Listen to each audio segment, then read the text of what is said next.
Regulators and Policymakers retreat being organized by EPI here at Goa. And with me is a speaker from Speaker's Corner in London and also a labour movement activist, Mr. Heiko Khoo. Welcome to the show, Heiko. Thank you. Heiko, we'd like to know, what is it that's in the air? You know, America is having Main Street versus Wall Street. The UK is having a movement that's, you had Scotland almost voting for independence, right? And there's change in the air again against previous Tory as well as labour movement policies. And then you have this movement in mainland Europe. You have Greece, you have Spain, you have lots of issues over there. So what is it that's really in the air that may have started off with the Arab Spring, but you can see counter movements all across the world, all across established ways of polity, of economy? Yeah, I think in the citadels of world capitalism, in the oldest imperial country, modern era, we are witnessing a crisis of very profound proportions. It reflected itself first in economic crisis, but it has other dimensions to it. National crises in some countries are breaking, like in Britain, the oldest, your imperial conqueror, beginning to disintegrate as a nation state. And also internally, the social conflict within society emerging as a dominant question within society, both in the United States and in Britain, and also in countries like Greece and Spain and Portugal, Italy, France, and even in countries like Germany or Norway and Denmark and Sweden. You're having fundamental questions being posed by the majority of the population about the direction in which society is going, and a feeling that they have no real control over the dynamics which are driven by the marketplace and by capitalism and by global finance and global corporations, and the feeling that power is not subordinate to democratic control. Right. Is it true that people are really resisting and revolting against the fact that the state now has powers to snoop on them, to intercept their communications and use them as it deems fit? I think there is knowledge that this is happening. There is a lack of awareness of its significance, except in a few countries. There are some countries that are extremely sensitive to data questions, like Germany, Austria, because of historical reasons. But in most countries, there's not a great expression of discontent about that. Having said that, it's something that's in the background of people's minds, and people know that's going on, and when you actually confront them with the question, then they find it repulsive. And if it's something repulsive constantly going on in the background, and you know it's always there, every time you pull out your mobile phone, you are somehow conscious that the data has been recorded, stored, information that you think is yours is not yours, then a feeling of being violated exists as a permanent state of mind. And so I think that's an important element. And it's not a conscious thing, it's an unconscious, if you like, background swell in the air. You referred to 3 new commanding heights at the EPI retreat this morning.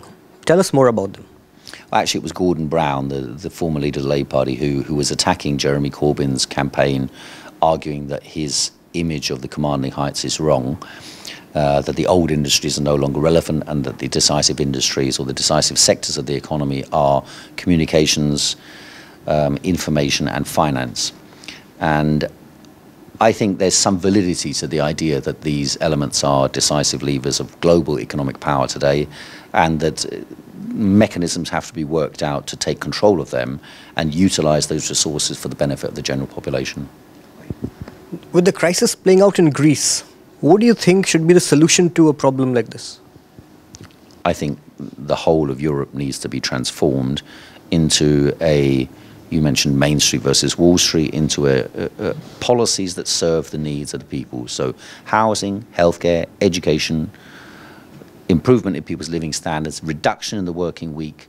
Every development in science, technology, art and culture should result in a corresponding advancement in the condition and living standard and life prospects for the mass of the people. Now, given the fact that we have this picture of a little boy, a little dead boy who's been washed up on the shores of Europe, what do you think should be Europe's stance realistically with respect to immigration? Should people actually try to enforce change in the place where immigrants are coming from, so that they have immigrants, people who want to immigrate, have a better chance at home rather than seeking pastures abroad? Or should they be absolutely open to immigration, but it'll have a telling impact on their economy? Two sides to the question. First question is the refugee crisis at present, which the little boy is a reflection of. This is there is a direct correspondence between the crisis in Iraq, the rise of ISIS,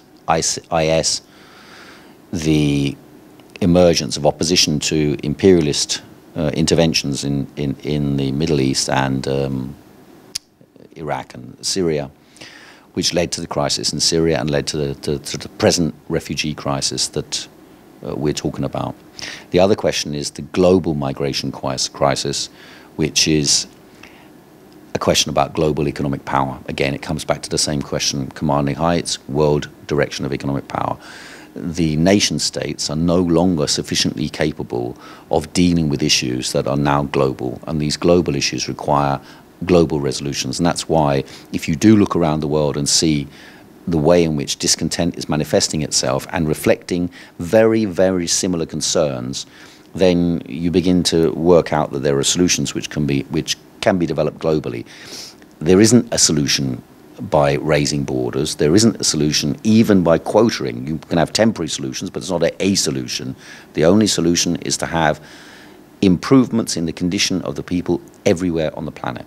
And that sounds like a gigantic step, but actually the technical means to do that are certainly there, and it's really about the willpower on the part of states, or on the part of, or the capacity of people to enforce upon those states the policies necessary to create bridges across the entire planet, so that people don't have to even think about, do I live here, do I live there? But there's a global migration of people, just like birds or ants or bees can move, so human beings should be able to move. What role should governments and civil society play in this? It depends what type of government is. The central question is a government the representative of the people, or is a government the representative of interests which dominate the economic life of society? And that's the fundamental question that we're confronted with. The people and government should be in correspondence, but generally are not. Generally, you elect a government, and the government represents then big businesses. And how about civil society? Do you think that because there's a greater chance of there being a proper representation of people over there and their interests? I mean, civil society, to use the phrase, should, if you like, be a bridge. In theory, it is a bridge between government and corporations and the people. The truth of the matter is most civil society organizations, certainly in Europe, are quite weak, or they are tied to non-governmental corporate organizations. So whilst they play a progressive role in putting pressure on governments to bring about change, it's really needs a much, much wider level of participation to be able to fundamentally alter the balance of power between government and people. Right. Finally, Heiko, now that you're here at the retreat, what has been your experience so far, and what kind of memories will you take back home? Well, I've never been to India before. That's a start, so that's an interesting phenomena.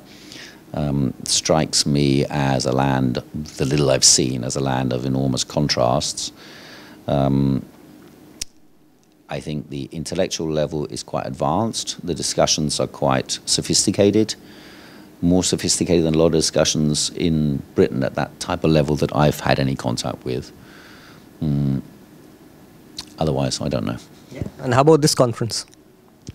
This conference is what I was referring to. This conference has, like I said, people engaged in a level of discussion and debate which is different to what I'm used to in Britain at that type of level. For example, I probably wouldn't be invited to most debates like this in Britain, although that may be changing. The discussion on philosophy that someone just spoke about is interesting. The discussion about the dynamics of Indian society and history are interesting, because they put a slightly different perspective on the psychology of the people here. Great. Thank you, Heiko. I hope you have a great time. Thank you.